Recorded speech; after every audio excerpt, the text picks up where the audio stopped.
All right, welcome to part 2 of our variable and fixed expense reporting project.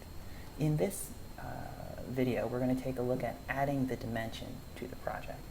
Now this is going to take place in a couple of steps, and I apologize it goes really quickly, but I only have 5 minutes.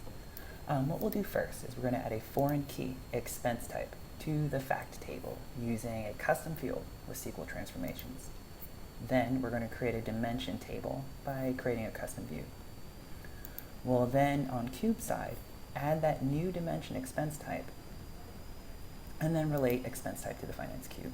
And then our end result will be this pivot table. All right, so I have here a bit of SQL code that basically creates a case statement based off of the GL account number, and then labels it as variable expense or fixed expense. I'm going to copy that and go into our into our GL entry table. I'm going to add a custom field.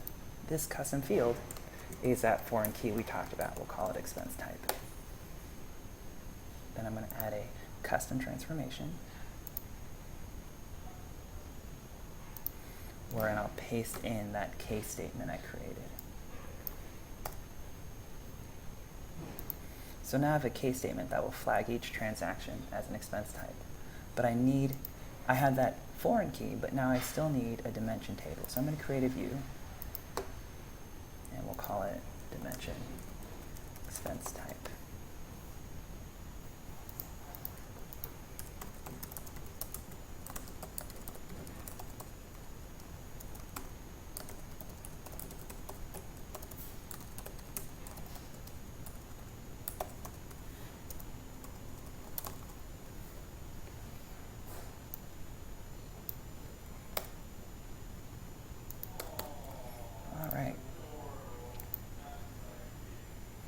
So then I'll just sync these new fields that only exist in my staging in my data warehouse.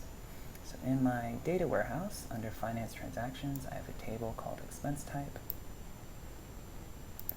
Before I can do any syncing, I'm going to have to deploy and execute. So let's deploy and execute modified.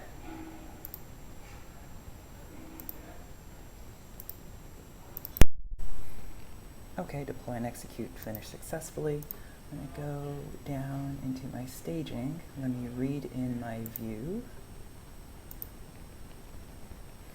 And then I will add my new table, expense type, as a table in my data warehouse. So now I've created that new dimension table. Where'd you go, buddy? Down here at the bottom. Okay. Now I'm going to take that new view, that new dimension table, and I'm going to add it as a dimension in my cubes. The most incremental level is, in fact, the expense type. All right. And then I'm going to take this new dimension, and I will relate it to my finance cube. Just a shell dimension because I haven't defined the relationship yet. So what is the relationship to the finance transactions table? It's where expense type is equal to expense type. All right. I am going to deploy and execute my project.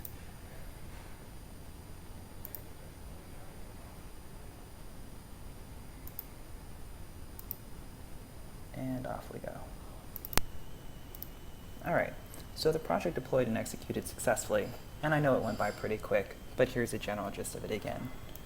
First thing we did is we added a foreign key, expense type, to the fact table using a custom field with a SQL transformation.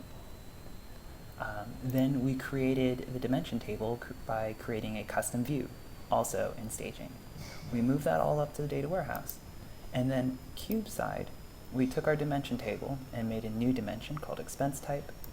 Then we related the expense type to the finance cube, deployed and executed, and here's the outcome. I have a dimension called expense type that I can pivot on for amount, and I can show that across global dimensions. My name's Jae Wilson, and I'm at Onyx Reporting. Join us for our 3rd session. Cheers.